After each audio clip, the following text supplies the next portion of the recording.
Hi students, so Ismail is here, the motivational speaker and the managing director of Eagle English Language Academy.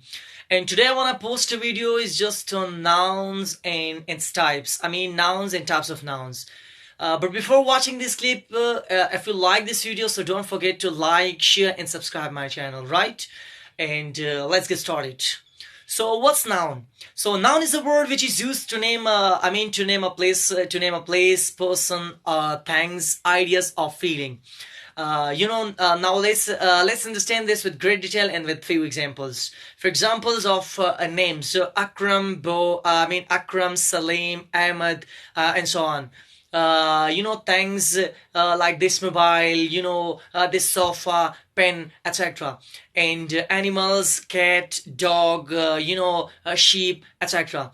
And without it, ideas of feeling like love, courage, illness, and so on. So these all are the example of noun. So and today in this clip, I'm gonna discuss the all types of nouns. So here are the all types of noun. The different types of noun here. Number one, common noun. Number two, proper noun. And number three, collective noun, compound noun, and without it, material noun, abstract noun, concrete noun, countable noun, and uncountable noun. So let's understand this with great detail and with the help of few examples. So let's get started. Number one, common noun. So it's the name of common place, person, or thing. Common nouns don't define particular place, person, or thing, and it's a generic name given to an item in a class or group. For example, trees, birds, boys, school, and so on. And without it, number two, proper noun. So proper noun is the name of proper place, person, or thing, and even it's a name of for days in a week or months in an year, and so on. So for example, Akram, or special name, bright school, or Monday, or September, etc. And without it, the next type of noun is collective noun. So collective noun is a verb which is used to name a group of places, person, things as a unit. For example, a number of players playing together is, in a team is a team players. So the first one is, teams of player, an army of soldiers, or a swarm of bees, or the next one can be, a flock of sheep. So in these all sentences, the word team, flock, swarm, or, army, these are the perfect example of collective nouns, right? So the next type of noun is compound noun. When two or three words combine together to make a specific noun, or, to make a single noun is called compound noun. But there are three types of compound noun. Number one, close compound noun, and number two, hyphenated compound noun, and number three, an open compound noun.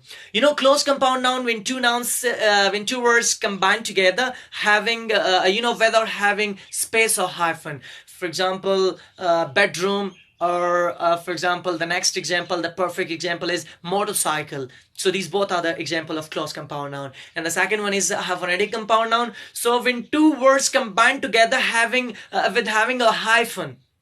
For example, sister-in-law or father-in-law. So these both words, combined together having a hyphen, is called hyphenating compound noun. And the third and last one is an open compound noun. When two words combine together, having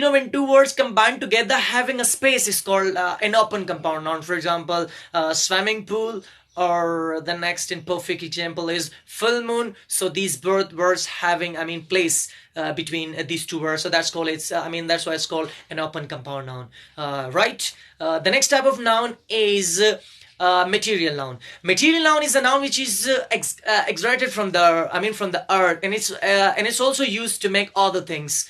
For example, crops, wheat, or the perfect example is silver, iron, gold, and so on.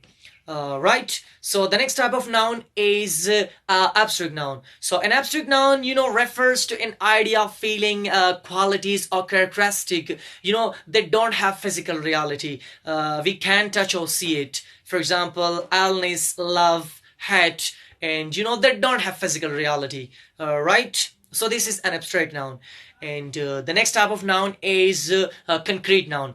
So concrete noun is a noun which exists physically. We can see, touch it, For example, now this mobile, so we can see this mobile as well as we can touch it, so this is the perfect example of concrete noun. And so on, examples of concrete noun are, word, stone, etc., because we can see and touch these things. So these all are the example of concrete noun. The next type of noun is countable noun. Countable nouns are nouns that can be counted easily, and we can add a and the, I mean we can add articles with countable noun, and without it, it can be used before singular or plural form. And if you want to ask a question in countable noun, so you will have to say have many, have many. For example, boys, girls, schools, chirs, and so on. For example, how many boys were there in a class? How many schools are there in a district of Hangu? How many, how many days are there in a week? So if you want to ask a question in countable noun, so you have to say have many, have many. The next type of noun in the last one is uncountable noun. Uncountable nouns are nouns that cannot be counted. But although it can be counted, but it can be measured. Like for example, sugar, milk, water, and so on. If you wanna, buy sugar from the shopkeeper, so we have to say. We don't have to say, give me one sugar, give me two sugar, or give me three sugars. We have to say, give me 1 kilogram of sugar, give me 2 kilogram of sugar, because it can be measured. It can be counted. And same like at milk, we can say, give me 1 milk, give me 2 milk, but we can say, give me 1 liter of milk, give me 2 liter of milk, and so on. So uncountable noun can be counted, but it can be measured. So hope you will get much benefit from this lecture, and wait for coming video. Wish you all the best.